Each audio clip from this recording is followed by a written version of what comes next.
dumaan sa newsfeed ko mga soy si Derek, no? Umiiyak siya. At mukhang may matinding depression na dinadaanan. At ang mga tao, spekulasyon nila is baka niloko nga daw or may kagagawan yung babae. Sinisisi nila kahit wala silang ebidensya, right? Ako, ganito lang yan. Kapag usapang relasyon sa babae, especially pag sikat ng babae, no? Walang nagtagal na lalaki doon sa babae.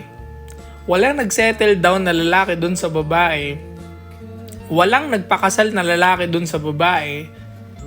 So bakit tingin mo ikaw yung tanging special na makakapagpabago doon sa babae?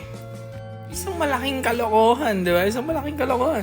Kaya nga lagi ko sinasabi sa inyo mga soy ko, yung past ng babae, nagmamatter yan. Kasi kung sobrang gulo ng past niya, di alam mong walang lalaking nakapagpatahimik sa babaeng yan, imposibleng ikaw. Di ba? Kaya ang ending sa mga lalaking nagsisettle sa babaeng may magulong past, nakakakuha ng depresyon, nai-stress, bumabagsak yung buhay, nasisira yung negosyo, nasisira yung family, nasisira yung mental health, isa-isa nasisira lahat. Kasi magkakasunod yun eh. Kaya nga lagi sinasabi ng mga multi-millionaire, diba? Lagi nilang pinapayo. Pinaka-the best na investment is sarili at yung pipiliin mong magiging partner.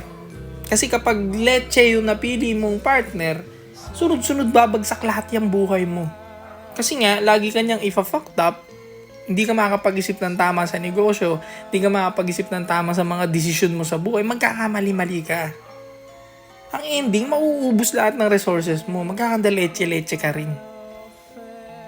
Pabagsak ka.